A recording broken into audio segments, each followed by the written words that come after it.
What's good, everybody?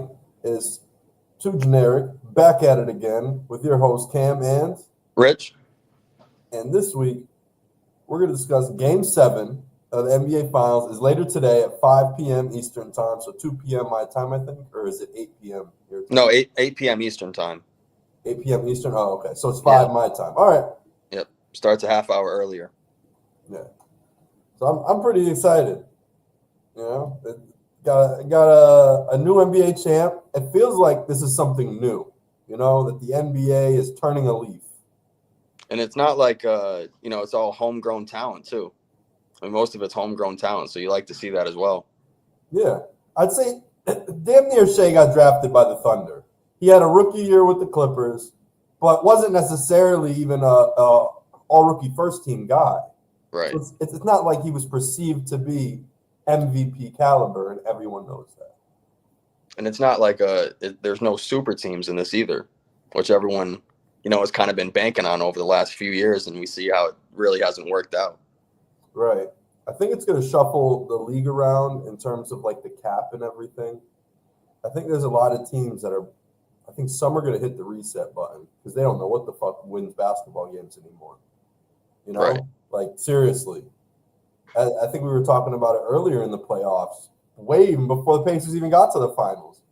But it was along the lines of depth might be the new theme of the NBA. You have to be 11 deep at least 10, 11 deep, because if you're going in there with 7 guys like Thibodeau, one goes down, one gets in foul trouble 2 games out of the 7-game series. Now you got 5 guys.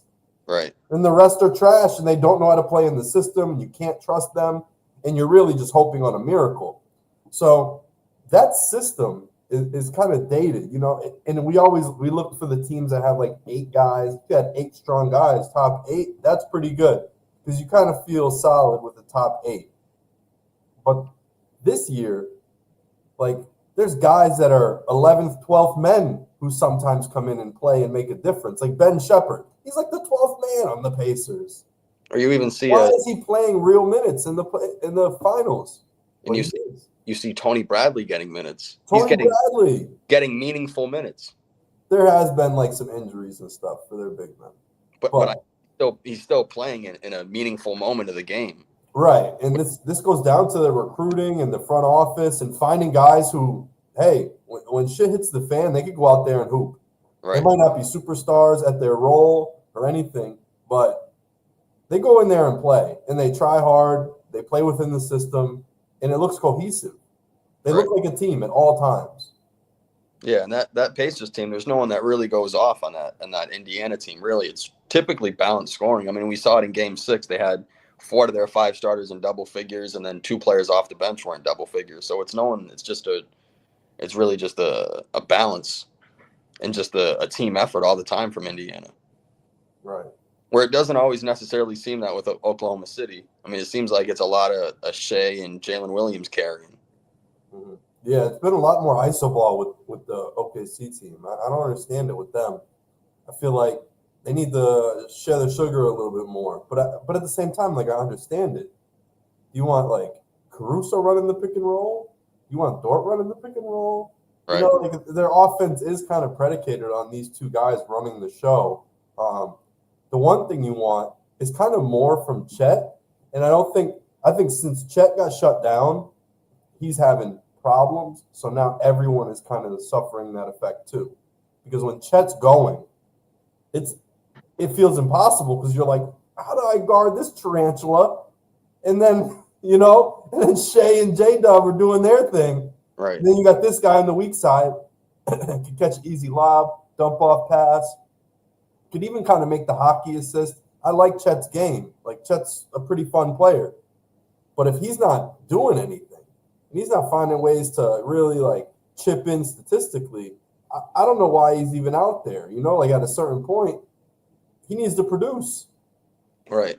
And he hasn't done much of anything all series, not just last game. He's not played well all series for the most part. Yeah. I mean, even Isaiah Hartenstein has contributed. I mean, at least Isaiah Hartenstein, he can hit that little 8 to 9 foot push shot. He can rebound. He's passed well this series as well. So, but I don't think they're going to change the lineup. I mean, I think they're going to stick with that same starting lineup. I don't know what they're going to do. I mean, obviously, all the game plans get thrown out the window come Game 7 because anything could happen. A role player is probably going to go off for one of these teams. So the question is, we have it in the chat, is SGA dropping 30 tonight? And mom just keeps texting me. Forgot to put it on silent. Say, good morning. Did you finish the shepherd's pie? I made corned meat and potatoes last night. Nice. It was nice. But will SGA drop 30 tonight? No. And my answer to that is yes. Yes. Okay. I'm saying. You have no. I have yes. Let's see what happens. I think Shea's going to go off. You know, I feel like in these clinching games, when a star is supposed to stamp himself, you have to get it done and you have to do it. If we remember Game 6 of the Bucks finals versus the Sun, Giannis drops the 50 piece. Yep. To seal it and be get his first championship, win Finals MVP, and really encapsulate himself. And people know him as the Greek Freak. You know what I'm saying? Like, people know Giannis now because 50 ball in a Game 6, a closing game like a Game 7, like this, of the same magnitude, where you need to finalize something, you need to win it, you need to get it done. Honestly, yeah, big players have to turn up. This is Game 7. This is do or die, nut crunching time, and you need to get it done. Well, so I think Shea. What was the game when Holiday stripped Booker and then Holiday lobbed it up to Giannis and he got fouled? What game was that? Was that Game 6 too? I think was that Game 6. I'm asking you. I don't know. I really don't remember. I can't recall. I could probably find it pretty fast looking on Top Shot. They have that moment, and there's a description, so I know that. That's one iconic moment, but to me, the more impressive thing was him turning around and blocking DeAndre Ayton's alley-oop dunk attempt. Oh, yeah, that was incredible. That was ridiculous. To be able to turn, to time it like that, to get a clean block shot. Mm-hmm. I still don't think he gets enough respect for that finals. It was Game 5. Game 5, yeah, that was... Well, that gave him the series lead. Yeah, I give it a little share too. Bring some context. We don't want to beat. But yeah, Drew gets the strip, and this is actually considered a Drew highlight on Top Shot. Yeah, Giannis has the block. That's his highlight of the finals, and the steal is Drew's. And honestly, this was such a bad lob. Yeah. He's just lucky Giannis is 7 feet tall and could jump out the gym and was literally flying. Yeah, Giannis almost hit the back of his head on the bottom of the backboard. Yeah, it put him a little too high and a little too far out where he had to just dunk it, and he barely, like you said, barely had any room to duck. Holiday trade rumors. Ooh. I don't know. I really don't know. We could get cooking on a trade episode probably in the next coming weeks because we could get crazy. Once the finals are over today, we're going to wake up tomorrow morning and Kevin Durant is going to be in Texas. The floodgates are going to be open. Yeah, something bananas is going to happen this week. I saw one of the Suns reporters said that he expects Durant to get traded either today or tomorrow. So. Okay. Sticking with San Antonio. San Antonio? Mm-hmm. I'm sticking with that. That's why I said last week. Okay. I think Booker gets traded before KD. I doubt that. They better not do that dumb shit. What if Book gets sent? Hear me out. Oh, here we go. He's coming to Milwaukee or Brooklyn. The Knicks. Kentucky. You can't get it done with a small guard. The GOAT said it best, Becky Hammond. It's not Jalen Brunson's fault. Jalen Brunson is the goddamn problem. No, it's not. It's really not. OG and McHale aren't defending at the levels they've been cracked up to be. These guys, the way they talk about them is like people can't even catch the ball near these guys. But then you put, OG Anunoby on Benedict Mathurin, and he can't stop him. But then also Bridges offensively really hasn't been what you expected either. I tried to tell people this. They were like, he was the first option in Brooklyn. Cam Thomas was holding him back. Cam Thomas was not holding him back. He actually passed it more than Brunson, had a lower usage rate than Brunson. So Mikal has such a smaller scale job to do on the Knicks that he doesn't even do it efficiently now.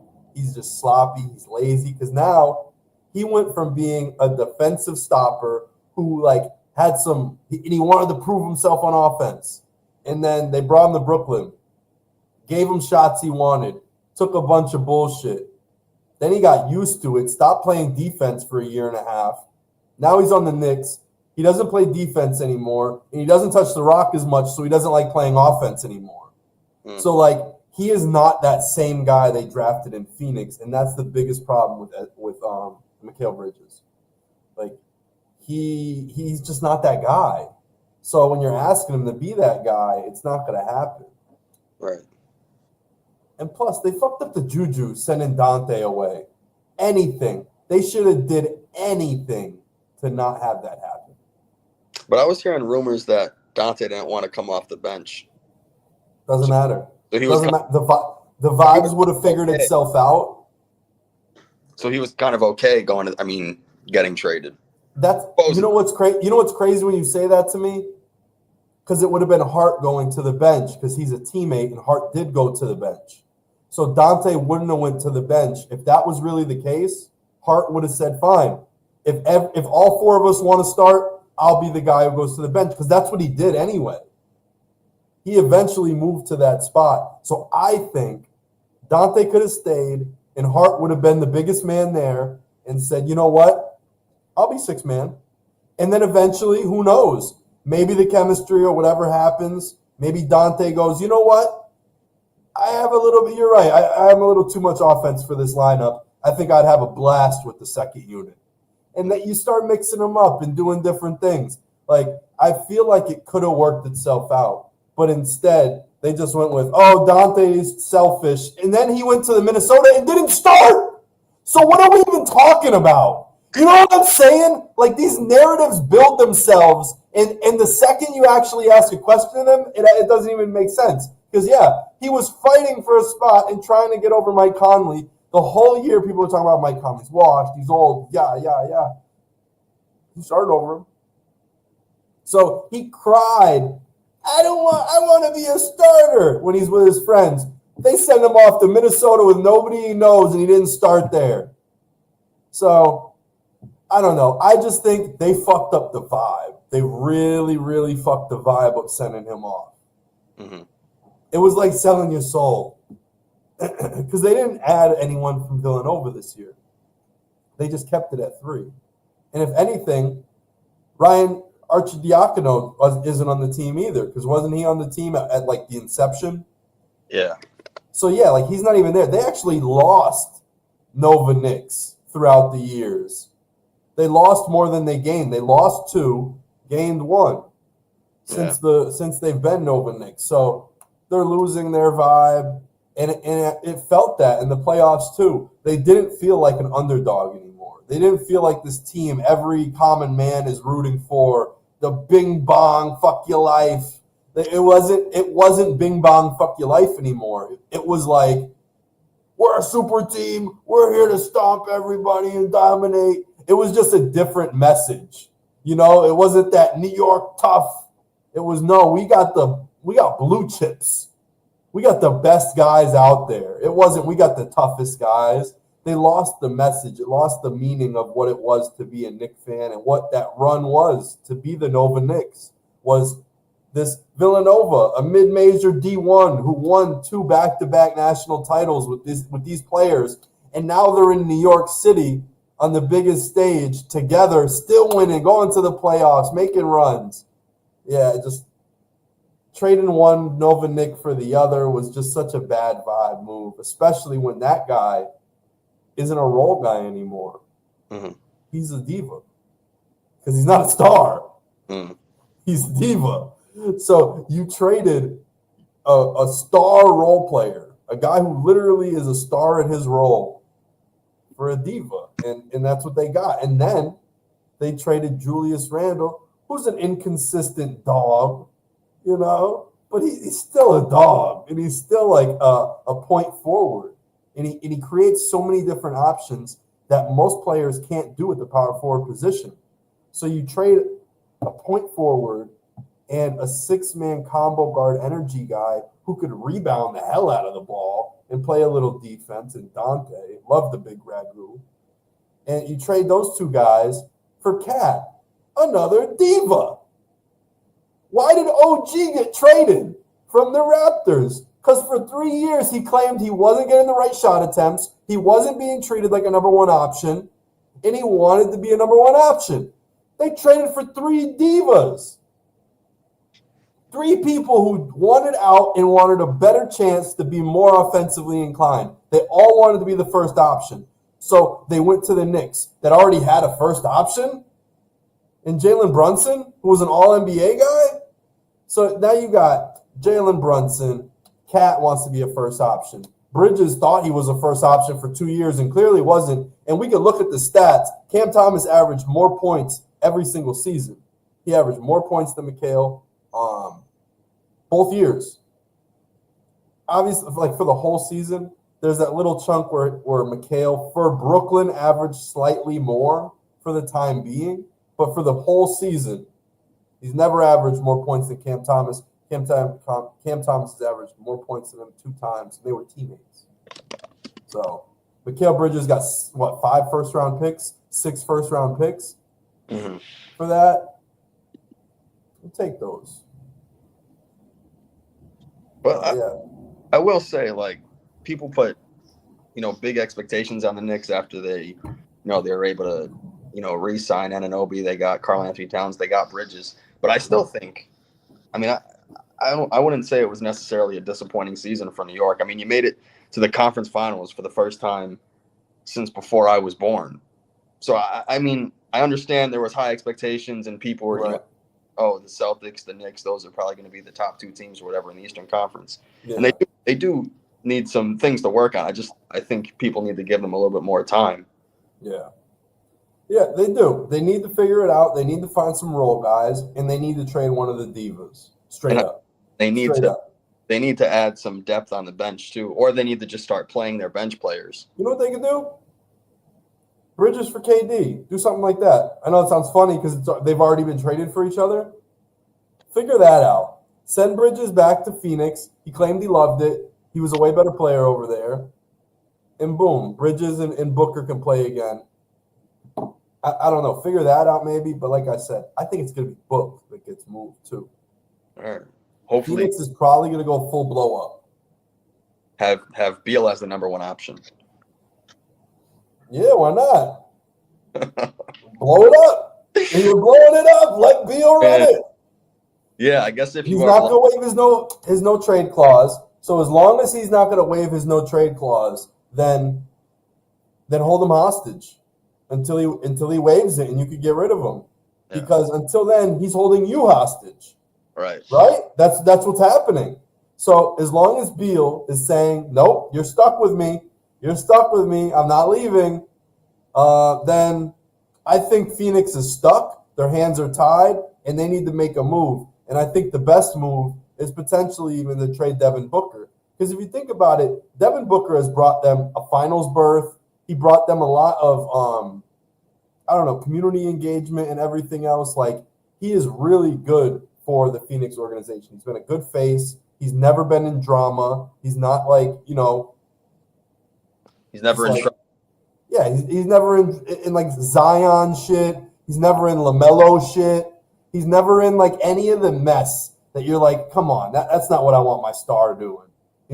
Like you want to see stuff Tatum gets into, even though he's boring, people say, but like he loves his mom, he loves his son, he loves basketball. Like that's pretty much all I need to know to like, hey, he's a cool dude. I'll buy in, right? Like you're not going to say, oh, he sucks, or I don't fucking like that guy. You can maybe say he's boring, or you don't really relate to him maybe, but I don't know how you can't relate to not loving your mom or taking care of your kids and being like a good quality man. So I don't know, like, you know what I'm saying? Like Devin Booker has always kind of been that. He had the Kardashian kind of dating side, but never like went Kardashian, you know? His shoes are ugly. I don't like the Book ones.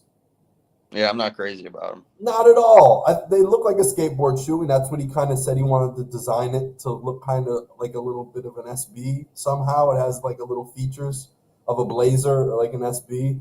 But like, I don't know. I feel like he's so good for Phoenix too. And I think he's half Mexican, right? I don't know. I believe Devin Booker is half Mexican, and he's in Phoenix. And like, there's a Hispanic population there, and like little kids can look up to him, and like, you know what I'm saying? Like, let me Google this real quick. Devin Booker. I'm almost 200% positive on this. Yeah, he speaks out about embracing his. Where is this? Oh, his mom is half Mexican, half Puerto Rican. Mm-hmm. Yeah. So, boom. Hispanic community and everything else. Like, he's the face of the team in a Hispanic community, you know, like Arizona, like in Phoenix. It's a huge city. It represents a lot of people. If you look at, Phoenix as a market, it's a huge population. Like it's an absolutely huge population. Like, let me see, Phoenix population 1.65 million. Damn, double Denver. You know, like a lot of people. Yeah, it's a lot of people. So when you have that, and like I said, you have a guy who is the face of your team, representing a team that's on the southern border and everything, like that's actually like a really good guy to have as the face of your organization. He's a good dude. But I guess why would he want to stay there? But why would he want to stay there other than maybe that? But that's my pitch, is that he maybe really loves his community, really likes being a role model and someone to look up to and that type of thing. I think that's a possibility. All of this shit is real. All of these markets and things like that, that's all real. So when he's talking about leaving that and going to New York, could be. But I mean, at the same time, then you'd have the best player on the team in New York would be Puerto Rican and Dominican. But plus, he's already making them. No, but like actually think about that. Yeah.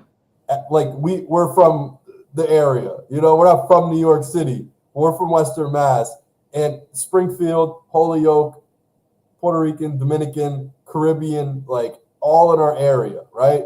When you think about that part, especially New York City, Puerto Rican and Dominican, very Caribbean, Jamaicans too. But like, and the best players on the team now, you got same thing with Patrick Ewing. Why do you think Patrick Ewing was so popular? Jamaican dude. Jamaican. In New York City, like New York City is so heavily populated with Caribbean people, right? And it's like, that's what you got to think. You got to think about the market. What face represents your team? What face is going to represent the people and get them to support the team and really buy in? Like, I don't know. It's just, it does have like a sort of cultural relevance, I believe. And yeah, D-Book and Cat also were teammates in college at Kentucky. And I know they're best friends, and I know they want to play together. Also, D'Lo plays for the Nets. So there's also something to think about there, right? So what happens with that? Does D-Book get sent to Brooklyn? Or does he get sent to New York? They could be in the same city because 2 out of the 3 are still there. And they've said it openly that they want to play with each other in the future. Right. So D'Lo, Cat, Book. And if Book can figure his way to either team in New York, all 3 of them are in New York together and they could be friends and work out together and hang out and do whatever the fuck they want. But either way, I think it's Book. not KD, or both. We'll see. And that is welcome to Conspiracy Corner. This is what Bill Simmons does when he talks to conspiracy. He's got to put his hood up. Mhm. That's Conspiracy Bill.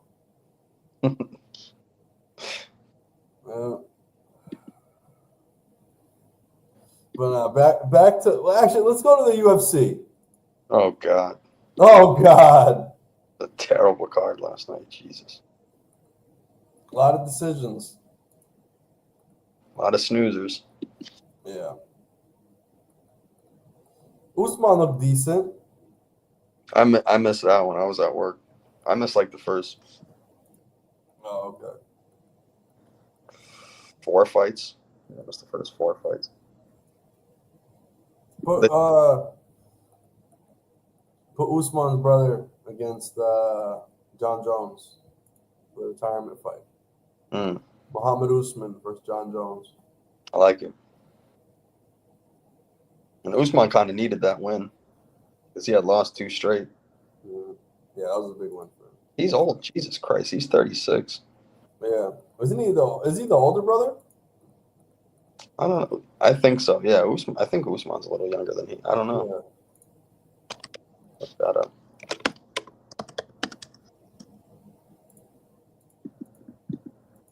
Usman's 38 now, so Usman's the older brother. Damn. He's old as hell. In UFC years. Yeah. But oh man, there's a solid KO. Nazim Sadikov, Armada. And I thought they were going to end the fight in the first round. He was getting teed off against the fence. Yeah, he was. So. Yo, the Orbalai one. Oh my God! I was on the phone with Raheem, and I was on the phone with Ra, and who else? Rel, Hawk, and like some random guy on the internet, you don't know. But yeah, we were watching it, and everybody said Musayev because the crowd was going nuts. He's from Azerbaijan. I said, you guys have no clue who Orbalai is. Orbalai is nice.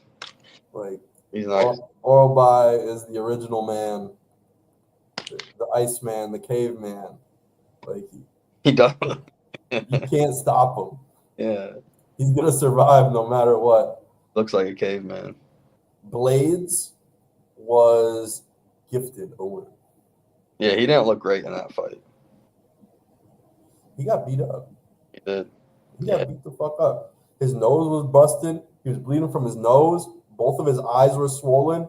And the other guy was like, he looked chill. He looked like he was about to go to Costco and get a 12-pack of soda. He did. I mean, he came in at the heavyweight limit, 265, at the absolute top. And then Blades came in light at like 230. Maybe not 230, but like he was light. And he looked skinny. You've seen it, like his chest, everything. He looked slim. He looked great. But I'm like, you're fighting in the heavyweight division, Blades. You shouldn't look like this. You shouldn't look like you cut 20 pounds for heavyweight. Like, and I don't know why this guy fought Blades. Who? Well, what's his name? Oh, it's his debut, Cunha. Yeah, I know, but Blades is 5th in the heavyweight division. Apparently, this guy was a champ in another sport. Let me see. Well, another organization. Why did I say sport? Was this supposed to be a different fight before? No, I guess not. They canceled this fight twice too. They were supposed to fight in February. Cunha and Blades? Yeah, they were supposed to fight in February and March. Oh, this was a good fight for the Russian card. Well, for Azerbaijan, because he's from Russia, so he's the next country over. Yeah, that was a big risk for Blades. And he lost. It says a win, but he lost. And you know me, I advocate for Blades. I always say he fights the best. That dude's nasty. We don't know who Kunyev is yet, but Kunyev is going to catch somebody lacking. Yeah, I don't know. I don't think that Blades' stock went up with this fight. At all. Even though Kunyev's stock went up, so he won.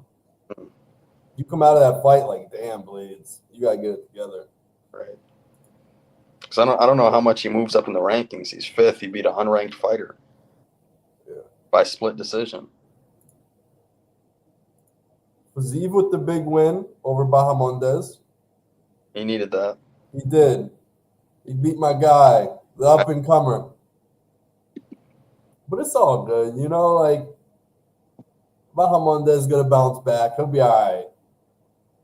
He's still really, he's only 27 too. And the way he was throwing those kicks, he needed to stick with game plans that worked for him. Whatever he was doing with the kicks was working.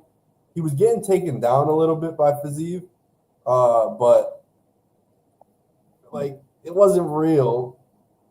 Let's be honest. Fiziev's takedowns, I mean, they were successful and everything, but Fiziev's threat isn't there. He stood him up multiple times. As soon as he gets him down, he stands him up. He's doing it for points. Yeah, I was going to say he didn't have him down for very long. At all. So he literally got up. Like, he had him down, and he stood up and then was like, come on. All right. So he didn't want to lose a close fight if they just stood and threw hands the whole time. Fiziev wanted to make sure, I'll throw hands with you, but I'm going to get a couple takedowns to make sure the judges know I win no matter what. Right. And that's what happened. So it was just, I feel like it was experience. And also, you had him fighting in Azerbaijan, which is his country too. Yep.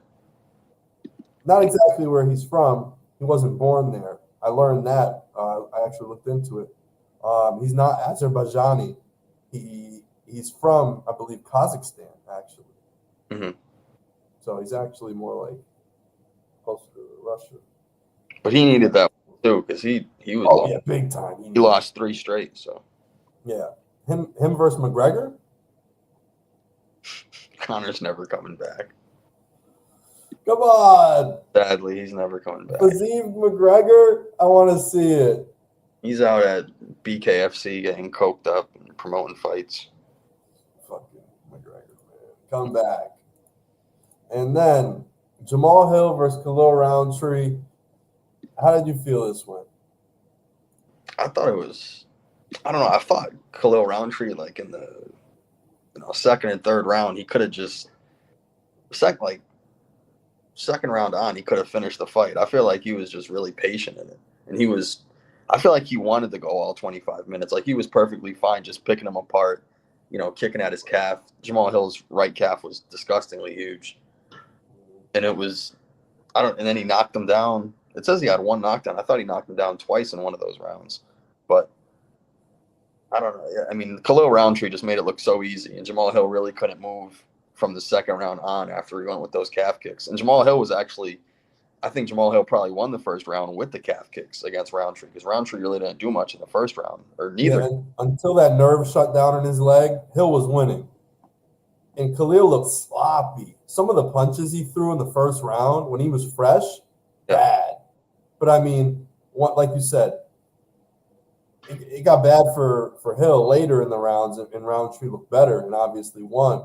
But I mean, it was the same thing that happened to McGregor. That leg shut down, your footwork's gone, your boxing's gone, because you can't get your power from your legs, and your feet aren't connected with your hands no more. It's just not all in rhythm. And Jamal Hill, when healthy and in rhythm, can fight and beat Roundtree. But without a leg, you can't fight him with one leg and box him and beat him. So that's what happened. And that's the thing with Jamal Hill, is all about the power. And like we were saying, you need to have the power from your legs to be able to throw. You can't just throw on 1 foot or something. Right. And then on top of it, this is a dude who's coming back off an Achilles tear. So God dang, he did that in a game like I did.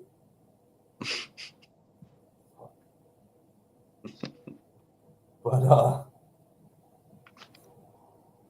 what was I saying? I just realized, I just thought about Jamal Hill tearing it in the charity game, and I tore mine in the teachers versus students game. You were saying he's coming off a torn Achilles. He's coming off the torn Achilles. I don't know which leg it was. So he's either standing on a torn Achilles on his strong leg, or that surgically repaired leg just got fucked up even more, you know? And like, how are you even supposed to, you know, if it was a strong leg, maybe you could handle it. But if that's the surgically repaired leg, oh, yeah, he had no chance. And maybe that was Khalil's whole game plan was, hey, which ankle did he pop? Oh, all right, I'm gonna kick that leg. I'm gonna kick that leg the whole night. For 25 minutes, I'm gonna kick that leg. Yeah, and like I said, he seemed like he was perfectly fine going all 5 rounds because we seen like the last 10 or 15 seconds of the second and third, he was just circling the octagon. Yeah. He wasn't even trying to engage him. He was waiting for Hill to engage him, but I don't even know if he was going to throw back if Hill threw. He wanted to fight 25 minutes, it seemed like Roundtree did. And Hill stayed in it. I mean, he didn't give up. It's not like he found a way out because he could have. Right. To take that damage for 25 minutes, take some balls. Because, yeah, you could have any shot. That shot that dropped him, he could have just stayed down. But he's got the heart of a lion, honestly. You got one leg that's not working, and you just got dropped by a punch, and he pops up just as fast as anybody could. Like, that was really respectable. Yeah, I feel so bad for Hill. And I feel like he got some of the worst breaks, you know? Like, he got hurt in a charity game, right? That's as soon as he was champ, right? Yeah. And he had to relinquish the title. Then he fought Piera, and then the cup check thing. It was weird. Piera closed the gap before the ref let it go. It was a little BS. It was just like honestly, it wasn't. Maybe. But do you remember Floyd Mayweather? Maybe you don't. I forget who he knocked out. But he knocked out a guy almost the same way when the ref was like right in between them. But I think it was really bad with no, that was dirty as hell. With Mayweather, it was dirty as fuck. That was with dirty. Piera, it was the ref's fault. Yeah. It wasn't the ref's fault with Mayweather, but it was the ref's fault with the Piera Hill fight. Because who was it? Herb Dean? He called a timeout and then was like stepping forward, stop, and then he goes, "Hey, never mind." Yeah, but then Pereira. It was the weirdest fucking thing ever. And Hill drops his gloves, and Piera steps up. And it's like, there was one guy who checked out, and there was one guy who saw an advantage and an opportunity. And I think that part sucks for Hill. And then he gets his leg shut off here, probably his surgically repaired leg, because he was a champion and he was doing a good thing and doing a charity game and trying to give back. You know what I'm saying? Like, he kind of got screwed over. He played it right. He didn't cheat up. He didn't put his hands up and do something aggressive while the fight was stopped. Hill tried to do the right thing the whole time, and you can see it. He fights through it all. He wants to be in there. He wants to fight. I respect Hill. He might not be the best, and we can maybe finalize on that. He might not be the best fighter there. He might not be the man of the division anymore. But I think he kind of got screwed over a little, and I do respect the way he's always gone about business. He didn't hold up the division with holding the belt. He did a charity event for the UFC, and he fucking pops his thing, and they take the belt from him. Well, no, he relinquished the belt. No, but I'm saying he did that. Yeah. They didn't have to necessarily take it like officially, right. But he popped it, and they he relinquished it or whatever. But that's what I'm saying. He could have held up the division, but he always tried to go about it the right way, and that's why I respect Jamal Hill. And he comes out to fucking Freddy Krueger music. His name is was it Sweet Dreams? Yeah. So it's like, he's got a theme. He's got a character. He's got this like boogeyman. He's trying to be scary, but at the same time, he's a really good dude. Mm. He's not a scumbag, but he's saying he's the nightmare, you know? So I respect it. All right, moving on. I mean, that was the UFC last night.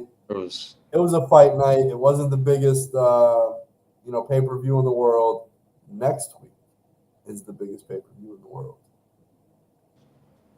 So Uh, well, we got early prelims. We got one of the Taffa brothers, Justin Taffa, and Jonata Dinitz, who was decent, but he lost his last one. And then we got Terrence McKinney. Is that on the main card? That's on that's the first prelim.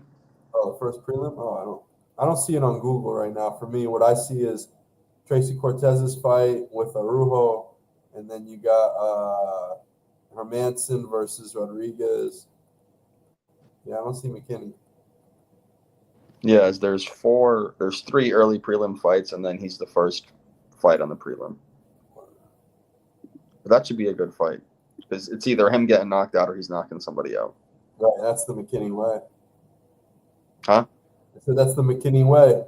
That is. It's the only way he does it. Is indeed. Yeah, you got Jack Hermanson here with the Kobe record. Are we betting on Kobe? He's plus 155. Kobe. All the money's on Jack. Bet on Kobe. Yeah, always bet on Kobe. Dariush versus Moicano. That's the Moicano. Moicano needs stakes. Moicano needs money.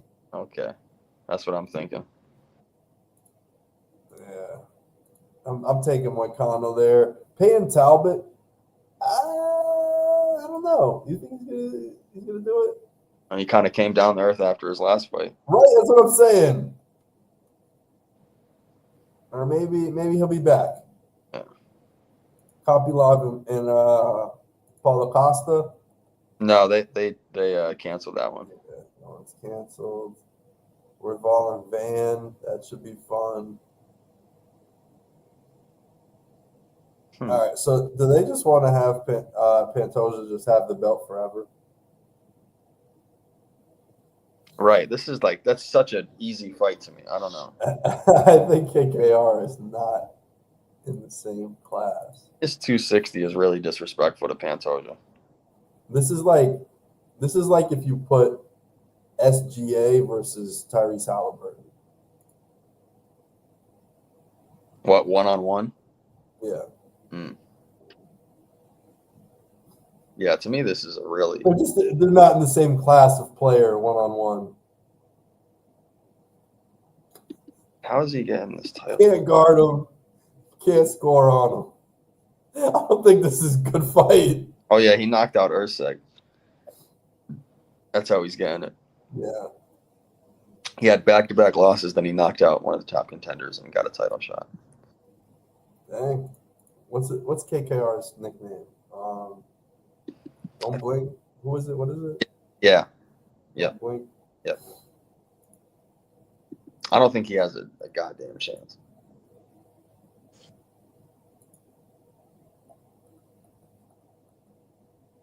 What do you think? We'll see. Royval or Van?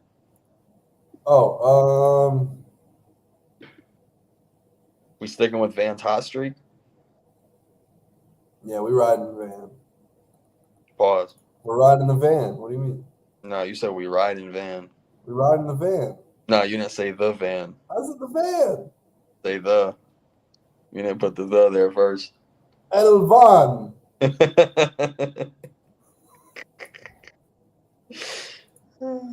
This will be his third time fighting this year, too.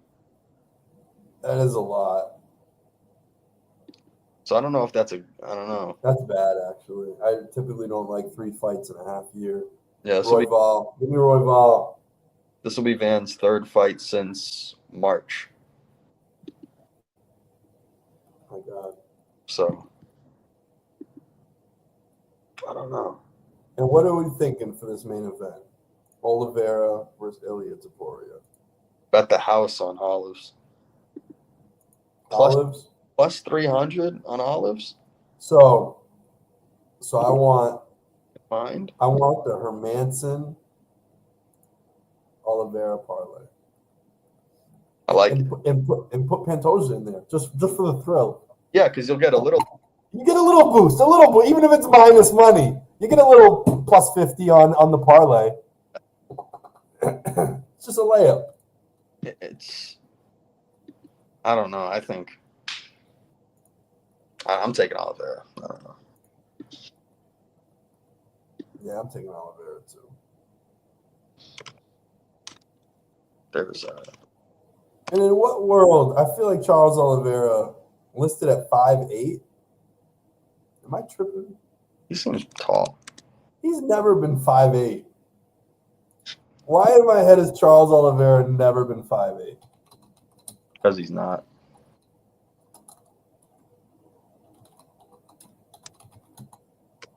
Yeah.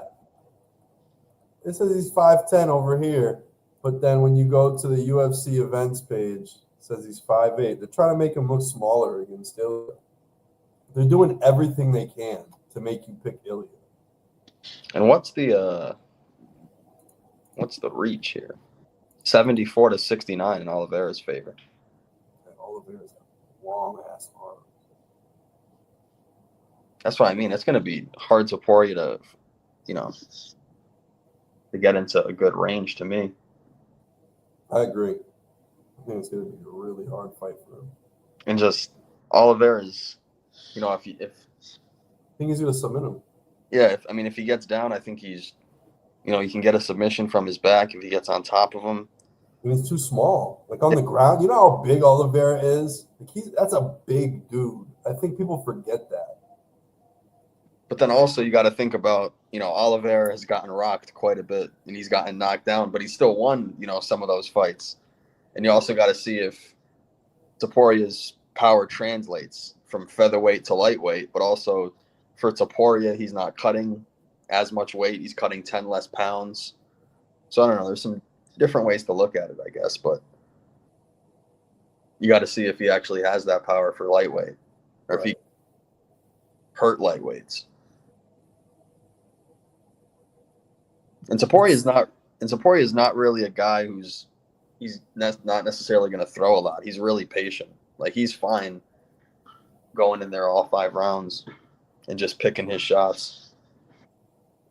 So you think it could go maybe the distance? I don't know. I didn't think the second Chandler and Oliveira fight was going to go the distance. So, and I think Chandler's more active than Topuria is inside the octagon. I don't know. I don't think it'll go the distance though. To me, I don't think it's going to go the distance. So Olives finishes him. I hope so. But then again, I guess in the fights you think where it's definitely going to be a finish. It's not a finish. So I'll take Oliveira. I'll take Oliveira though. Okay. By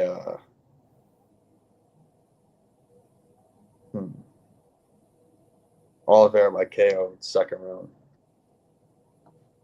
All right, I'm taking Oliveira. Third round submission. What kind of submission?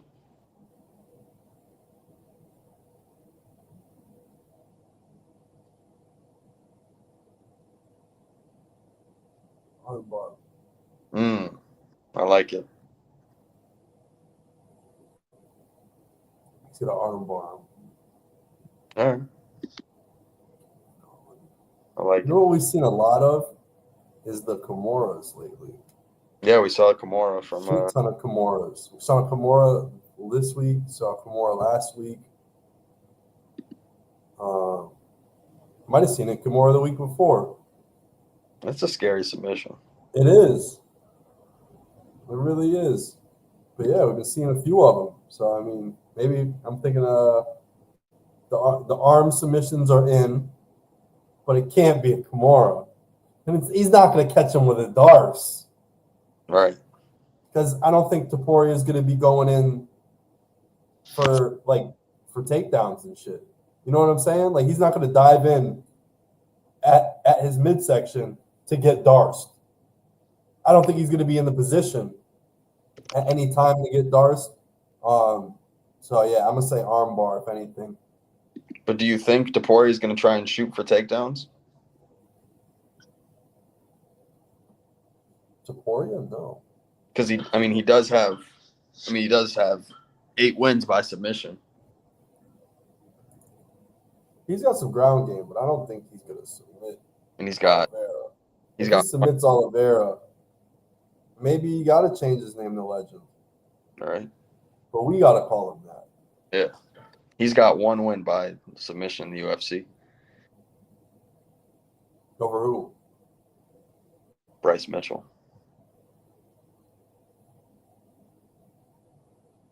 I mean, Bryce Mitchell is supposed to be a good wrestler and a submission artist, whatever. But Man of God.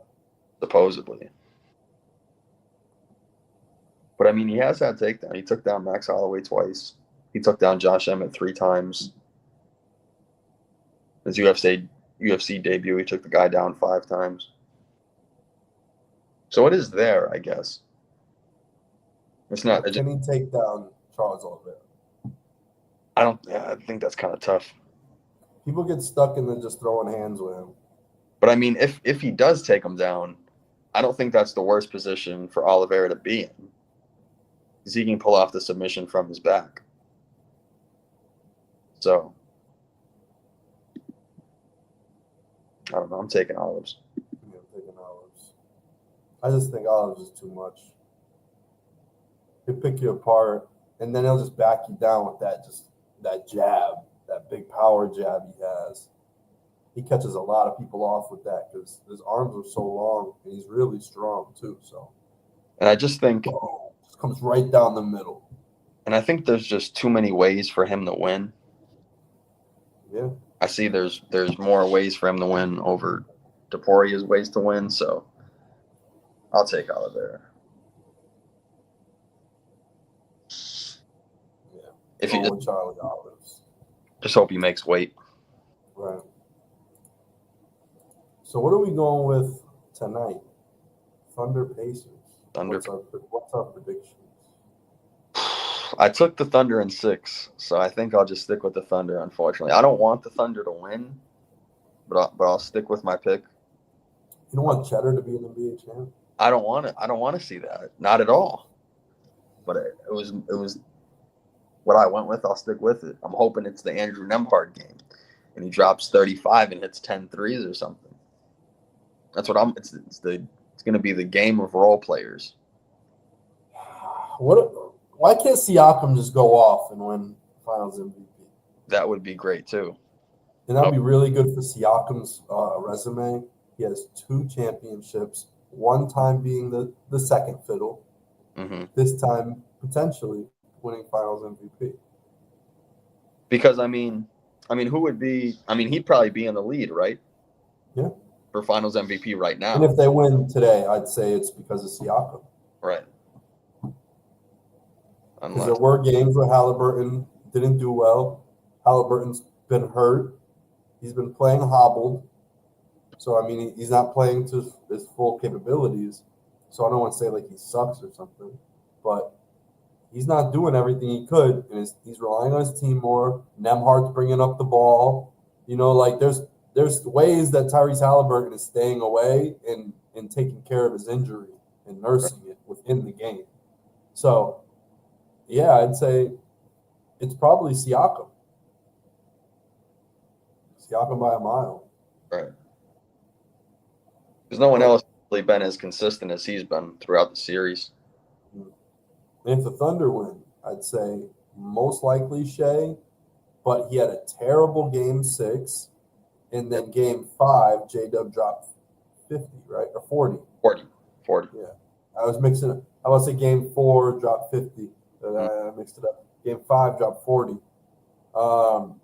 Yeah, so it's like Shea needs a redemption game. He needs to brush off that 8 turnovers. If he doesn't, and he has like a big 8 turnover game again, he's going to get the Harden label. You know what I'm saying? People remember that like 0 for 13 game from 3 from James Harden. Like that sticks with people. That he had like 10 turnovers, and he had just like a bunch of shitty games in Houston that is like, oh, well, that's Harden, and then he goes to Philly, does the same exact thing, goes to Brooklyn, does the same thing, like goes to Clippers, same thing, collapses in the playoffs. So you don't want that. You don't want that label on you that you're this playoff collapser. He collapsed in the finals too when he was with OKC. Right. Played like shit, absolute shit in the finals as a sixth man. So yeah, if you want to be a superstar MVP caliber guy, you got to get it done in this time. And you can't have these huge games like 8 turnovers. Those are jaw-dropping numbers and reckless and irresponsible numbers to have, frankly. But also, the Thunder haven't lost back-to-back games in the playoffs. Which is a good sign. That's another good sign. I don't know if it really means anything. I don't think the Pacers have won any postseason games this year on Sunday. Probably a stupid stat, but it was just. Pacers have never won on Sunday. I don't think they've won on Sunday in the playoffs, no. Chick-fil-A. So. Close on Sundays. Yeah. Wow. But I'll take the Thunder, unfortunately. Who are you taking? Yeah. I thought it was Thunder the whole time, so I hate it, but the Pacers win. I go, oh, I got lucky. Yeah, I hate it every time. So you got to see. Maybe I should. Are we thinking? Maybe I should try to be lucky and say Pacers. Are we thinking it's a close game? Yes. It says the average margin of victory in Game 7 of the NBA Finals is 6.9 points. I know, and the NBA quote tweeted that. The smallest. That's a betting line. What are we talking about? I gotta see. Yeah, what is the betting line? Is that the actual betting line? Like that's a spread. Like you know what I'm saying? They like posted a spread. They're shameless now. 6.5 points. Oklahoma City 6.5 point favorites. So the NBA shared a tweet that the final spreads average is 6.5, and the spread is 6.5. It's almost like it's magic. Right. It's just a coincidence. It's just a coincidence, right? Yeah. They're gonna rig it. People are gonna say it's gonna be closer. You gotta go outside the money. It's gonna be widespread. I might take a bunch of unders tonight for all the star players. Unders with a widespread somehow. Like it's gonna be, it's just everyone's gonna be tight. You know what it's gonna be from OKC? It's gonna be like OKC's gonna win. Yeah. It's gonna be like 86-74. Yeah. It's gonna be disgusting. Under City.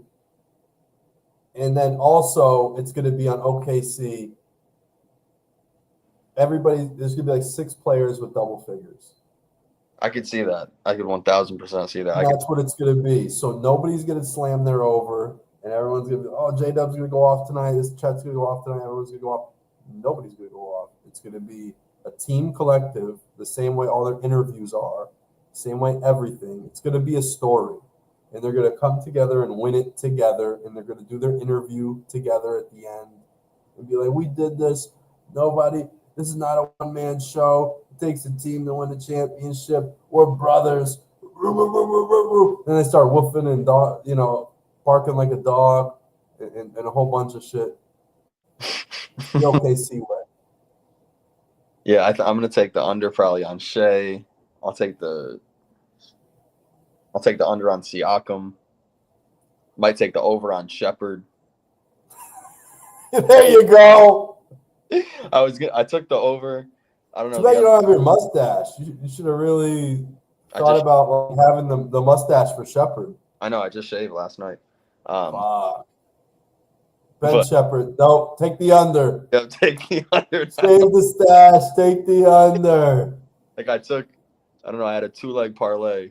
It wasn't a lot of money, but I took the over on the other night. I took the over on Shepherd and I forget who it was. Maybe Aaron Wiggins or something. I think they both went under that night. It was both like 1.5 points. I think like a point and a half is over under for points. So it's like, why not? Why not 2 points? But I'm taking. You get a layup. I might do like the under on Shea, Siakam, and then take the over for Nembhard. That's gonna be What about Chet? What's Chet's line? I feel like it could go. I feel like I might take the over for Chet. Game 7 Chet? Trash the first 6 games, and then all of a sudden he goes off. I don't know if he goes off. But what number is Chet? What is he, number 7? Game 7 Chet. Okay. 7. I'm liking where you're going. 7. Take Chet. Okay, hold on. This is the Chet game. Oh my God. Okay. Chet, 25 and 10, 3 blocks. Give me a second. I gotta write this down. This is the Chet game. Game 7, number 7. All right, over for Chet. Over Chet. Over Chet. Over Nembhard. Under SGA. And under Siakam. What is Siakam's line though? I don't even know. I must know what these lines are. Well, I got it on my phone, but I'd have to leave the thing. Hold on. Well, you can't. Well, you can probably hear I had to shave my mustache. My hairs are starting to touch my nose all the time. Right here. Yeah, I gotta shave that. But Ritchie will be back. He's gonna check the lines real quick on an app, and he clearly does this off of his phone. So they closed the camera, but he will be back soon, and we will know the over/under lines on Pascal Siakam. There. Oh, I think we got life. He might be back. Here, I'm going to give y'all a little segment, Ritchie's segment.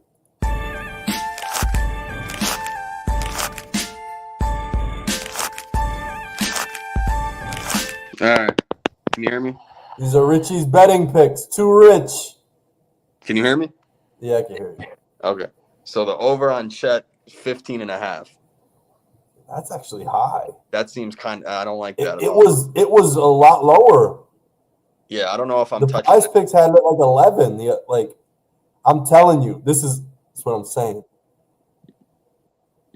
I'm staying away. Honestly, I might stay away from Chet now. I don't know if I like 15.5. Like 13.5 or 14.5, I probably would have taken it. 15.5 seems like a lot to me. This I'm gonna smash. I'm gonna bet the house on this. 10.5 for Nembhard. 10.5. Come on, 10.5 for Nembhard. He put up like what? He put up 20 last game, didn't he? That's so. No, he didn't put up 20. I'm an idiot. What did he put up? 17. Same thing. Yeah. 17 on 7 shots. SGA 33.5. Taking the under, right? I think it went down 1 point. I thought it was 34 maybe before. Oh shit! All right. Well, I like the under on that. I like the under. All right. So we like the under on that. And then Siakam 20.5. 20.5 for Siakam. These are really tough. The only one that I would like. have loved 19.5 on Siakam. And take the over. Yeah. Yeah. I would have loved. I would have loved to bet on a 20 ball. 22 might get weird in an under game. No, if it was 20. If it was 22.5, I'd probably take the under. Yeah. But 20.5. Because this is a Finals MVP potentially. Right. So it's hard to. What horse are you betting on essentially tonight to win it? If SGA goes off, he wins Game 7. He wins Finals MVP. Siakam goes off, boom. Halliburton, if he has like a 32-point night and lights it up with 14 assists, 1 turnover, they're going to give him the Finals MVP. Right. Siakam goes off and does some 26 and 11 with 6 assists and 2 steals or something. People are going to go nuts, give him the Finals MVP if they win. This is determined on who goes off. Which star really, packs it up and takes him home. And then there's J-Dub. And J-Dub had a 40 ball. Right. And he hasn't been all the way consistent the whole time. And it hasn't been aggressive, I think, as he should have been in the first few games. Man, a lot of things could happen. But I do think if the Thunder win, no matter what, Shea gets the MVP. All right. Cheddar's had a shitty playoffs, or at least I should just say shitty finals. So no matter what Cheddar does, he's not winning MVP. So I don't know. Which also makes Shea Finals MVP a safe pick. Because if Chet goes off and they win, Shea wins. If Shea goes off and they win, Shea wins. So I do like that part of it. I'm not crazy about these lines aside from Nembhard. The odds aren't good, right? I like the over on Nembhard and the under on SGA though, kind of. The Siakam kind of shaky to me. I'm gonna take the over on Siakam. Maybe the under on Chet and just stick with what he's doing. Game 7, Chet. Because he hasn't played 30.3. He only played 24 minutes last game, too. Well, they got blown out, so. I don't know. I'm going to have to stay away from Chet's numbers. You know, Chet's so scary. What's Chet's career high in the game?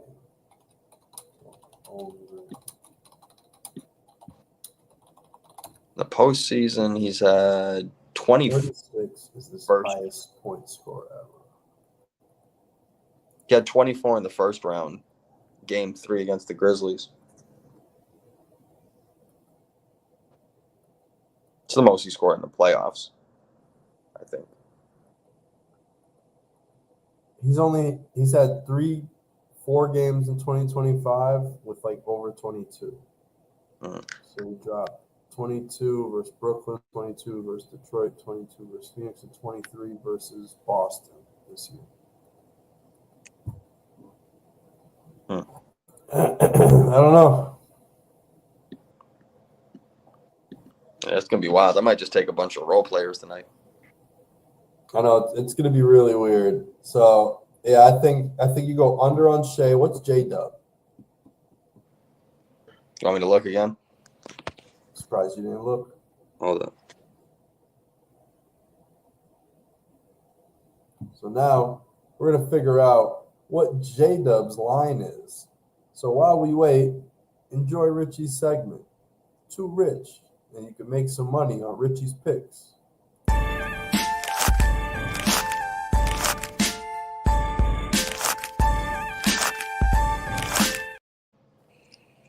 Back to Too Rich. 22.5. I hate that. So is the play under Shea, under J-Dub, over Chet? Or is it under like I said, I think they're going to win by committee. Everybody scores 10 and they win. So like I think it's under, and then you take the money line Thunder. If that's possible. I don't even like taking the Thunder either. I don't even want to. Everyone's like, they're too chill. They're too nonchalant. They don't look like they care. I didn't like Jalen Williams' quote at the end of Game 6. Or I don't know when they were talking to him after Game 6, but he said, "Win or lose, we're etched in the history books of playing in the Game 7 of the NBA Finals." I didn't like the win or lose thing. Yeah. I don't like that. Yeah, I hear that. What you mean lose?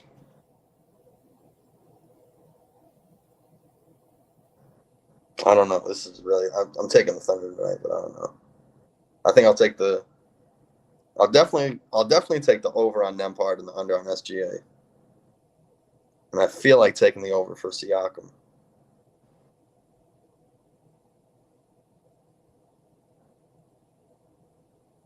I take the under on Toppin. I don't know what the over under is on Toppin, but he had a good game, so I'm banking on him to not play well tonight. Mm-hmm. Oh. Okay. All right. So the OB under Will be on everyone under. Whatever it is. That's what Except Nemhart. I just feel like Nemhart is the over. Yeah, I just feel like tonight's the perfect night to take all the unders. Okay. Because it's just everyone's going to be so locked in on defense. Everyone's going to be stressed, tight. So I feel like it's a good night to take the under. You always say to take the under. I do. See if it works. The under. The under is the way to go. Yeah, I'm going to stick with the under for SGA. Yeah, I think it'll be my 3-leg. Do SGA under, top and under, Nembhard over. Can't wait to get home, put in a nice parlay on ESPN bet. Right? oh man. I can't do shit over here. Right? Like I said, I got a couple prize picks, but I don't even like doing it, so I don't really do it too much. Jesus. Cheapest ticket's $1,000. You know what I really want? Next year, I want to try to get, who knows if the Sun are still in Connecticut, but I want to try to get some season tickets. Right. Probably not going to be that much. Nah. Try to work out a deal with the ticket people this year while they suck. Barter with the man. Yeah, that's all you gotta do. You gotta barter with the man. And be like, listen, y'all are trash. Y'all are getting Juju in 2 years, but until then, I'm trying to get season tickets. Here's this French press.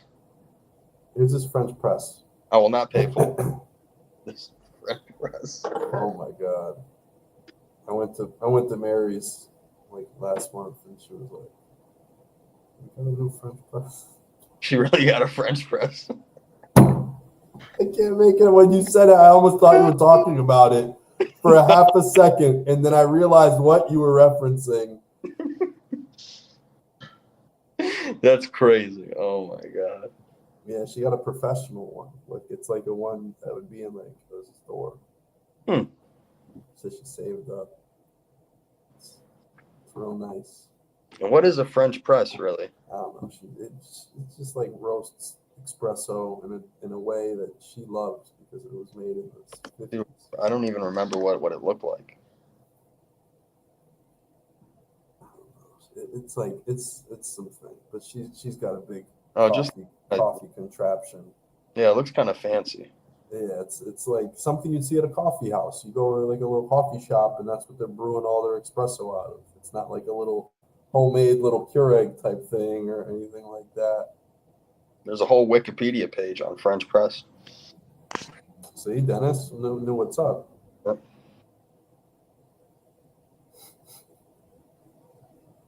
$18.52. It was a good year. Those were the days. Oh.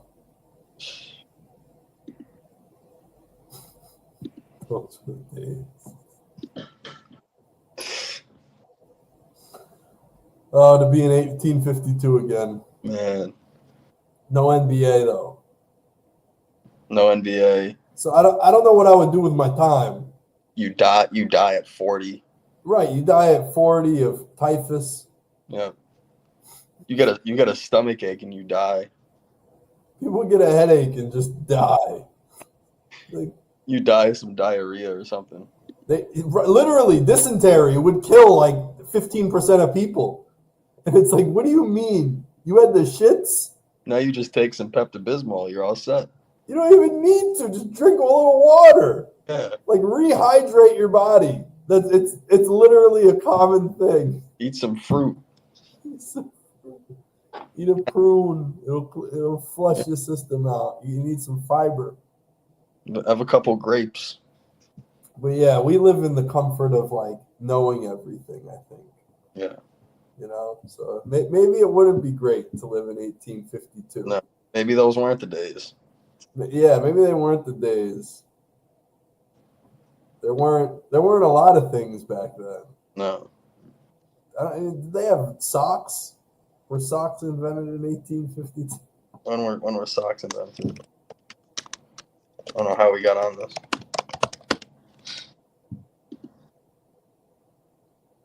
No, 300 to 500 AD.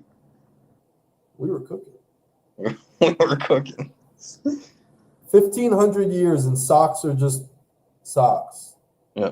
There's no new invention with it, really. You're just getting socks. Oh, they were made from cave paintings and archaeological finds depict early forms of socks made from animal skins and tied around the ankles. That's how we do it. We got socks in used. Yeah, you'd kill a raccoon, you'd gut it, you'd skin it, and then you'd wrap its skin around your foot and then tie it. Probably warm. Yeah, that's what they thought. They were like, yo, these things stay warm. I'll wrap it around my foot. Mm. And as a caveman, it was a great idea. And it brought us to where we are today, Uggs, where they shave sheep. They put sheep's fur inside a wool shoe. They'll use animals. Yeah, still use animals, but we don't skin them. We shave them. I mean, it's better than killing them. We just shave them. Yeah. They live on a farm. I think that's the best life as a sheep, you know? Because you got to think about it. You're on a farm, you're getting fed, and then you just get a haircut every few months. Who doesn't love a good haircut? Right, who doesn't love a good haircut? That's what I'm saying. And these sheep deserve haircuts. Self-care. People talk about self-care so much. And that get a good haircut, you feel good. And that's what happens to these sheep. They live on a farm. They never get killed. Why? Because they need the fur. Who's going to grow the fur unless you kill the sheep? You know what I'm saying? If you kill the sheep, there's no fur. So you got to keep these things alive. They have to stay alive. They probably feed them well. They probably give them vitamins and everything so their hair is nice and rich and thick and they're healthy and it's lush. It's lush. These sheep are living life, and people are out here, oh my God, they're shaving them. You know what they used to do? They used to gut them and put them on their foot. But now, they just get a haircut. So yeah, maybe, human inventions, 1852 maybe wasn't the worst year, but I think 2025 might be a little better year to be alive and to be a human. Hot showers weren't invented yet. Can you believe that? Hot showers. The idea of having a hot shower, like in a home, is like 100 years old. It is pretty wild. Like our great-great-grandparents didn't know what the fuck a hot shower was or something. Like nobody on earth had access to a hot shower unless you went to a hot springs, which there's only a few that actually exist in the entire world. And accessing that as a caveman before the internet and everything else was impossible. So it's not like people were out here using hot springs for baths because there weren't that many, and there's probably less now, but yeah, there's no way. So yeah, living in today's day and age, hot showers, toilets, you don't got to go to an outhouse. You have electricity, fucking microwaves, refrigerators. You don't gotta salt your meat, and you know what's crazy? You know what they used to do for milk to keep it fresh? You used to put a frog in it. Ugh. Not put it in the fridge. You put a frog in it. On dead dogs, you put a frog in the milk. Because the frogs have antimicrobial properties on their skin. So their skin absorbs the milk and then cleans it. Because their oils on their skin, it can't grow fungus because they're constantly wet. So they've adapted to never grow mold or fungus or anything. So because of that, they would put frogs in milk back in the day to keep milk fresh because they didn't have a refrigerator. So instead of putting it in the fridge to keep it cold, which the cold keeps away the bacteria, mold, and fungus, the frog, the oils in its body kept it away. So you didn't even have to keep it cold. You just had to keep the frog in it. Those were the days. Now we don't drink frog milk. Like, do you understand? Like, I'm dead serious. Like, do you understand where the fuck we are? Like, as a society, we were cavemen, and then one day some caveman squeezed a cow's titty, a cow udder, and milk came out, and he goes, you know, let me try to drink that. And then he gets the milk. And then eventually enough cavemen milk cows enough, and then all of them go, oh, my milk goes bad. And then one fucking caveman scientist who was probably on the spectrum or some shit got all up into what frogs do and what the fuck type of oils are on their skin and all up into everything else scientifically. You find out all this shit. And then this caveman from Switzerland meets this caveman from Ghana and goes, hey, I've been milking these cows, and my cow's milk just keeps going bad. And then this scientist from over here goes, oh, really? I've been working with these frogs, and they can't grow bacteria. So what if we put a frog in the milk? And then they go, yeah, let's try it. And then everybody starts putting frogs in their milk because of the antimicrobial properties. And it's just crazy. It's trial and error. And it's like the beauty of humanity. And I think that's also, bring it back to what our show's about, the beauty of basketball and sports and everything. Like, you look at the UFC 25 years ago is when it started. Look at the evolution. Look at where it's become. You know what I'm saying? Every single fight style that came up and dominated eventually lost and got dominated. And everybody had to get better in every single way. And it was trial and error. There had to be a bunch of people who went in there and tried to just grapple and realize, oh yeah, you actually do have to throw at least one punch. You can't go in there and rely on strictly self-defense and disarming someone and being like a fucking Steven Seagal in the UFC. You know what I'm saying? Like, you can't go in there and just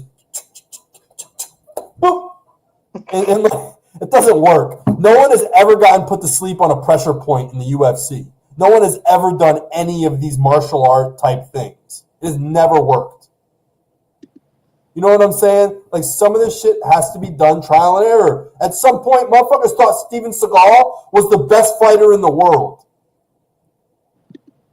And we know now, if you go in there with those techniques, you're going to get fucking rocked. Yeah.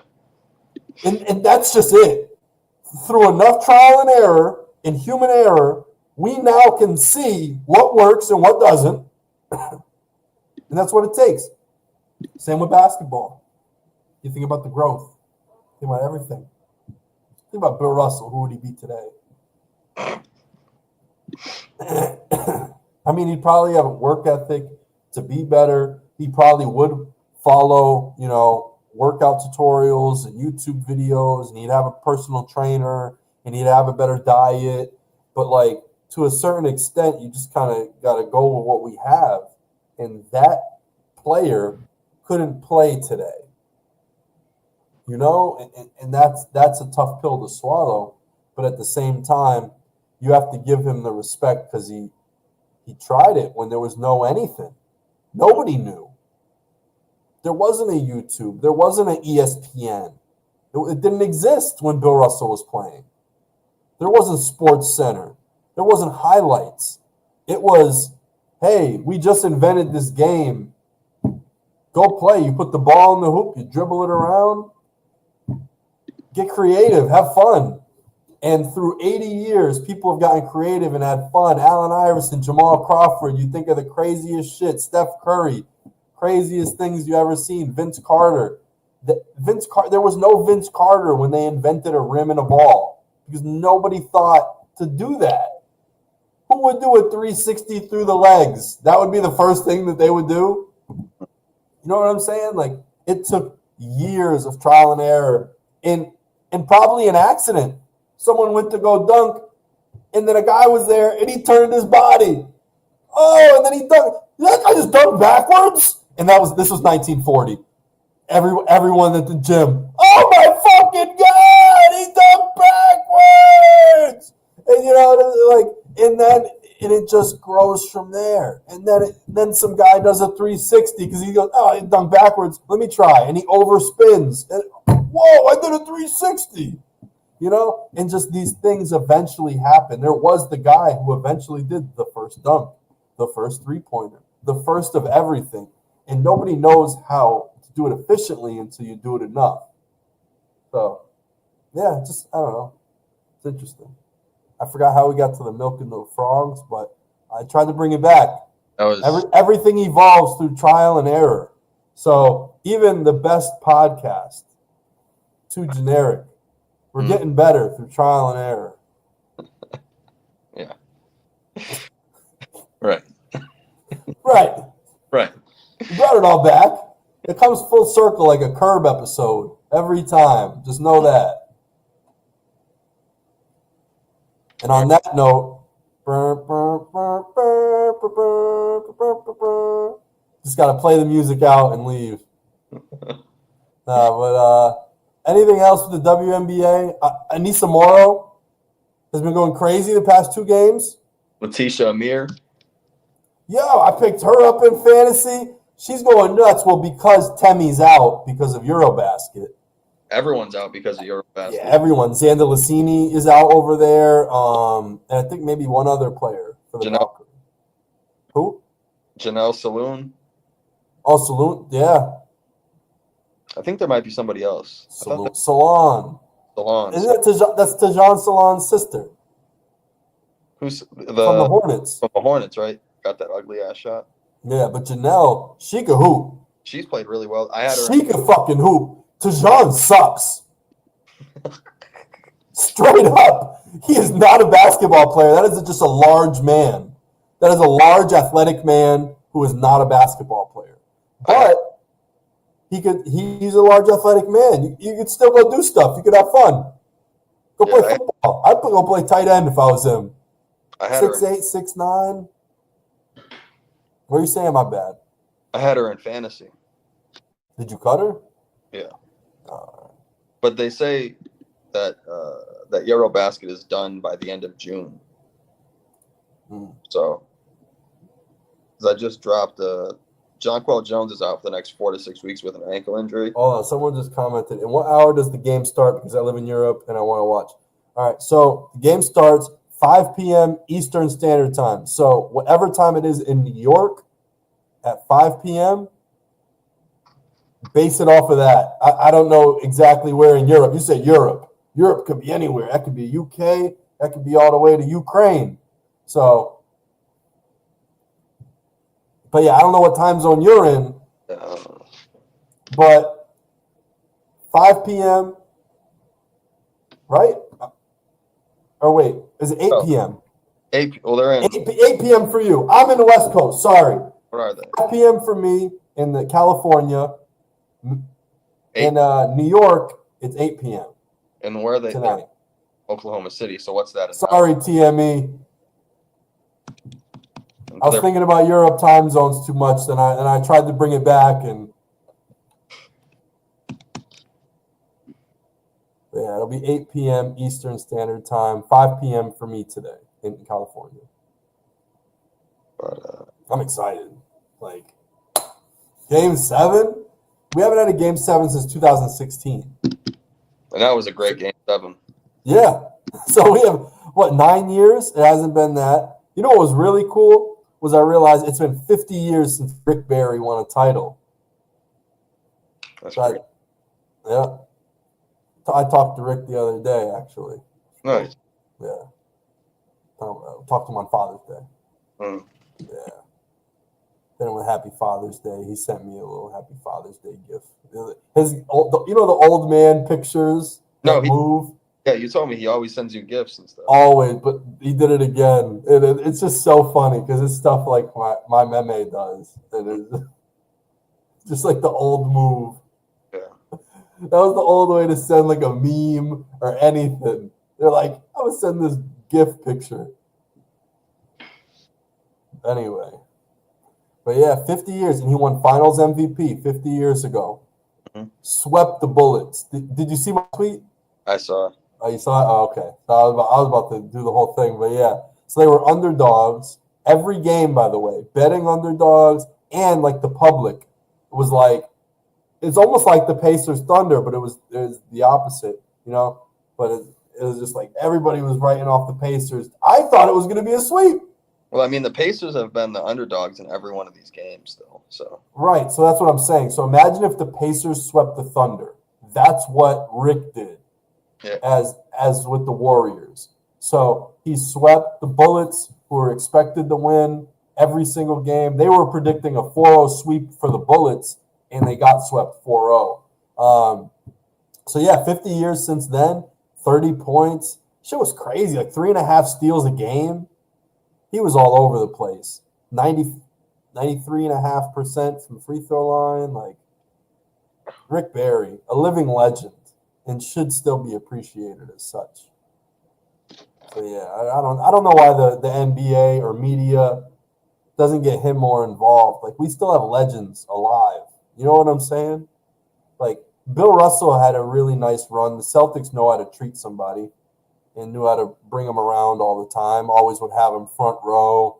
Always would any events. I felt like Bill Russell was connected to. You know, him and his loving wife Janine. That's our mom's name. So we shout out to the Janines out there. Mm. But yeah, like, you know, I feel like the Warriors don't show Rick Barry enough love. And I get it. He doesn't really live over necessarily like in the Bay. right. But I mean, they just do him dirty because he came from the ABA. None of the ABA guys get their fair share. They don't even give Dr. J the fair share. Right. You don't hear anybody talk about Dr. J. Yeah. Ever. He doesn't get mentioned among greats, against great small forwards, wings. Like, the guy invented that shit. He was the first best wing ever. Like, I guess Elgin Baylor. But, like, Dr. fucking J, brother. You know what I'm saying? Like, name me better wings than Dr. J. Because back in the day, it was just guards and bigs for the most part. Elgin was kind of a freak of nature because he was big who could do a bunch of things. He was super athletic. But you had your Wilts, you had your Bill Russells, your Walt Bellamy's. You know, you had these Nate Thurmans, right? You know, you had these guys, but they were bigs. Mm-hmm. Moses Malone, but I mean, like, but way back further. Like, all of these guys that get remembered, they're bigs or they're guards. You know, like Bob Cousy gets remembered. Isaiah Thomas, people love to talk about. But then there's this whole wing era where like nobody really there were no real wings like that until then. You got Dr. J, you got Rick Barry, George Gervin comes in through the ABA. The ABA ushered in the wings. That was the best part about basketball, I thought. Like that comes in and changes the game. Because now you got guys who can do everything. You know? They can dribble the ball, they can shoot, they can rebound, they can defend, they can guard multiple positions. You can do a bunch with wings. But yeah, Dr. J like set the tone, I think, in that era for what you needed to be. And everybody like looked up to him. And then you had, you know, your Larry Birds, your Dominique Wilkins. I mean, shit, you could say your Scottie Pippins. You know, and then it goes forward and evolves and turns into LeBron James one day.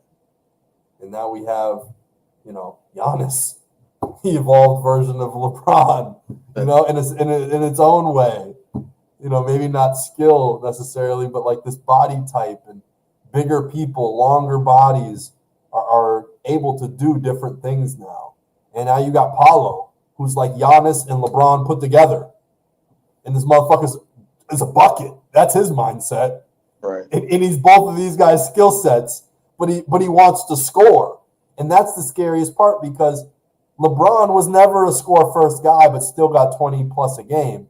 Giannis was never a score first guy and actually had to work up to being a good scorer. Mm-hmm. Everything else was there with Giannis. Giannis was a project because it's like he gets it. He knows the game. He could get people open and everything. He just can't score a damn. He doesn't know how to shoot. Mm-hmm. And eventually he became a better shooter and scorer overall. But yeah, now we got like Paulo and shit. Oh my fucking God. And we got point guards like Cade, who would have been a small forward, power forward back in the day and probably got misused. He probably wouldn't even have made the league because he doesn't have a skill set of a small forward or power forward. Right. You know what I'm saying? Like, all of these things are just adaptations and proof that, oh, you can go off the mold here a little bit. And then a guy proves that you can go off the mold a little bit more. And I don't know. It just gets real interesting when you think about how the game has grown over the years and where we are now. And we have 2 point guards who are 6'6", 6'5" at least. And the shooting guards are shorter than them. Yeah. And their small forwards are shorter than them. Right? You got Nemhart and Naismith. And then with J-Dub and Dort. The point guard is the tallest out of the three like perimeter players. And then your power forward and your center, obviously. But it just blows my mind sometimes when you think about this stuff. Right. And that's where the game has evolved. The starting small forwards in the NBA Finals are shorter than the point guards. Where are we? So, and then this makes me think during the draft process. I'm doing my mock draft right now. I've been building it out. I'm really working hard. I'm not just dropping like 5 this year. I think I'm just going to do like one official. Right. The mock draft. The mock draft. Okay. The mock draft. And I've been coming around to it. I really think Ace is going number 2. Everyone's saying he's dropping. He's refusing to do a workout. He refused to do Philly's workout at 3 because he's going 2. I saw that, yeah. That's why he's not doing the Philly workout. And they did workouts all year. I listened to an interview with the coach. He said they did 34 workouts with NBA teams as Rutgers alone. So he goes, these guys have been seen.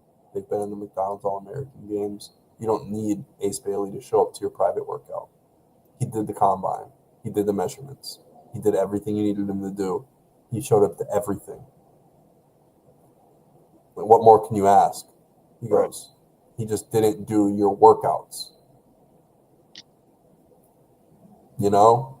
And it is what it is. You didn't get to see him in your workout facility, but he worked out in front of you 34 other times. And you guys had 34 opportunities to scout him then. Now, you're going to have to wait to see him play next year or see him in Summer League if you want to see him play next, or you draft him.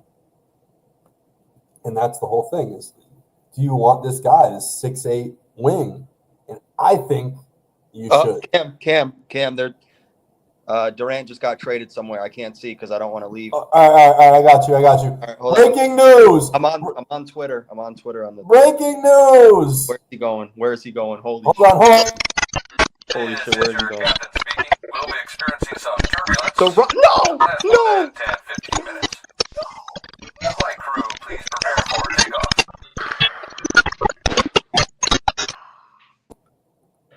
No, not the Rockets, bro. What are you doing? Bro?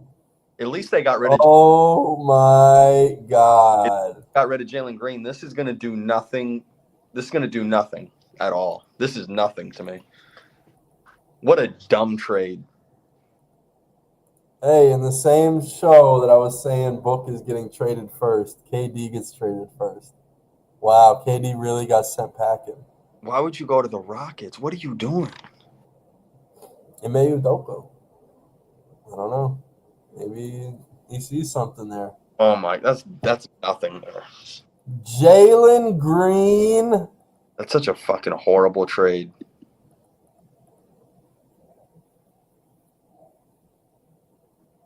That's all. I mean, that's all this. They do need like a guy though. But I mean, now you got 3 shooting guards. That guy. Now you got another shooting guard. But he's not that guy. But I'm saying they already have Beal and. That's a disgusting team for the Suns, though. Jalen Green, Bradley Beal, and Devin Booker. I have no problem if Devin Booker requests a trade in the next 5 minutes. Oh, my God. Well, he's back in Texas. as he was in college. Go to San Antonio. Jesus Christ. Wow. I mean, he's going to go crazy in Houston because who else is going to score? But they're not winning anything with him as your number one option and no one else to fall back And on. now, hold on. Let's do this in the trade machine. NBA trade machine. This should be able to work then. That's disgusting.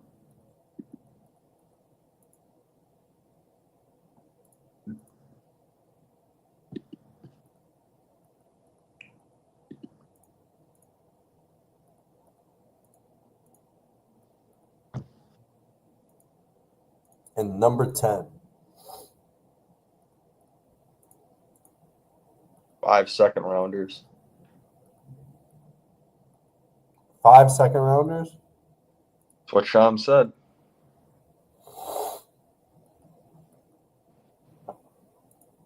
I'm right here. Hold on. So as of right now, it says this deal doesn't work. So I don't know what's going on. 5 second rounders, draft picks. Houston is sending 5 second rounders. Holy shit! All right, so we'll say this year's send.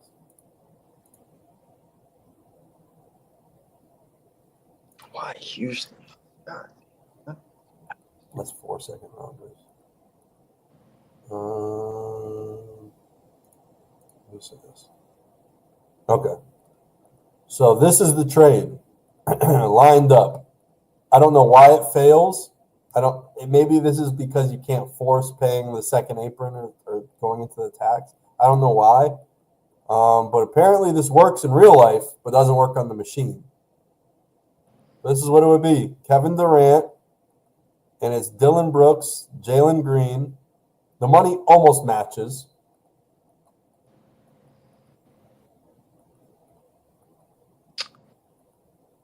Wow. 1 first and 5 seconds. You know what's funny about that? You know where those 5 seconds are from? Wait.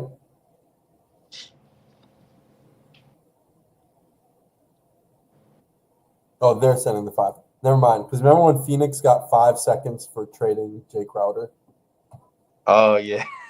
Yeah. That's what I thought. For a second, I'm like, but Phoenix isn't the one sending 5. So Phoenix just loves second round picks because they took 5 second rounders for Jay Crowder like 2-3 years ago, and they took 5 second rounders for KD. So they have 10 extra second round picks.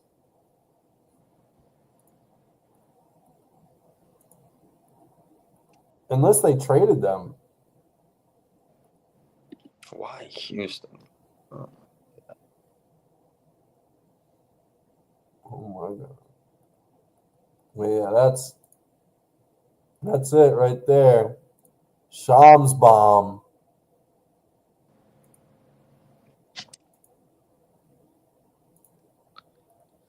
He's going to go crazy. He might average like 30 points per game this season, but he's not. They're not winning anything. Yeah, so it says the deal places Durant on the number 2 seeded Rockets and elevates the team's positioning for title contention in the West. The Suns land a 23-year-old scorer for a high-powered backcourt with Devin Booker, a tough 3-and-D player, and now have 3 firsts and 8 seconds to use in trades. So yeah, they got a 3-and-D wing, 3-and-D wing with Brooks, and then their young, high-powered scorer, Jalen Green.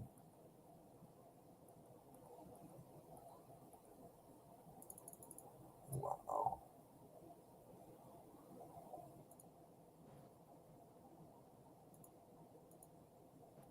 I'm absolutely mind blown.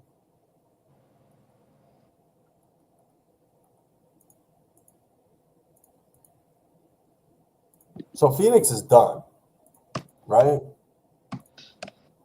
Yeah. I just don't like. I don't see anything good coming from Jalen Green. He's It working. also feels like Book is out. Why would Book stay and play with Jalen Green? So Houston and Miami were the final two teams. That's what it said? Yeah, that's what Sham said. Oh, wow. That means Miami's hunting for something. Could they be going for Giannis too? But that is a totally different sweepstakes. I still think Giannis goes back to Milwaukee. Yeah. I think you have to trade too much to get Giannis. Unless you have like 6 to 7 firsts to trade, and like a contract filler, like a Ben Simmons and 8 firsts for Giannis. You know what I'm saying? Like, you know how Ben Simmons makes like 40-something million? Yeah. If you could slap together, Ben Simmons and 8 first picks, but do you have 8 first picks? Like, how many teams actually have that type of picks? So I don't think it happens. Brooklyn could. They could straight up trade like one player in Giannis. I mean, one player for Giannis with a whole bunch of picks because they have so much cap space. They don't even have to match salaries. That's how much space they have on their cap. So you could trade Nick Claxton for Giannis, and it would be fine because Giannis, let's say, makes $50 million. Nick Claxton makes 20, but the Nets have $35 million in space. So they could literally just absorb that big of a contract. That's how much room they have. Mm-hmm. So their trades, like I've heard people talk about it. Why would Giannis want to go there if they have to trade Claxton and D'Lo? And it's like, bro, get it together. They have cap space, so they don't have to trade $50 million in salary to get Giannis, and that's hamstringing everyone's like thoughts about this trade. All it has to be is a little cap filler and picks, and the Nets have that. And there's a few teams that have that. And I think if everyone kind of thought about it that way, that you could get Giannis with picks and filler instead of matching talent. And that's like where the Knicks messed up a long time ago. Remember when they traded all their talent to get Carmelo Anthony when he was coming there in free agency the next offseason? Like, if you wanted him early, trade filler and picks, not talent, if you're trying to build. So that's where I see it. That's such a stupid thing for the Rockets. I know it is. I think it's a bad move.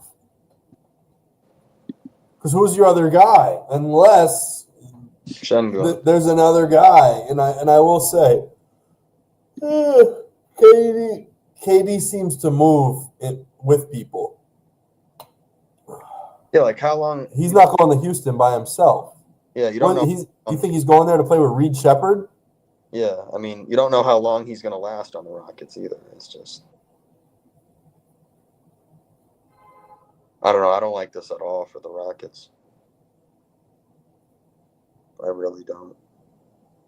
It's a weird move.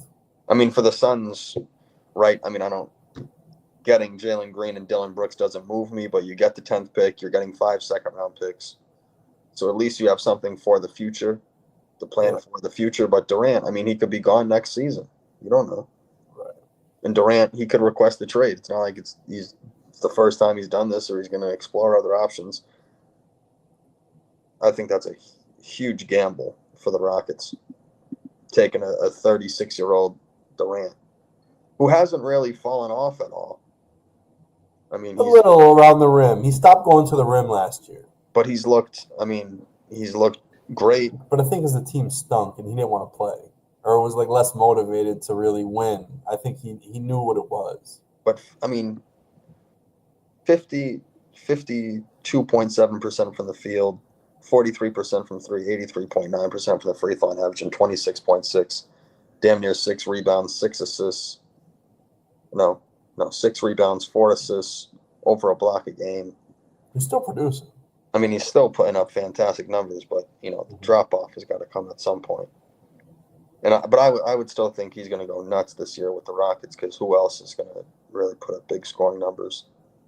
But I just that's a horrible trade. You don't know how long he's going to be there for. Right.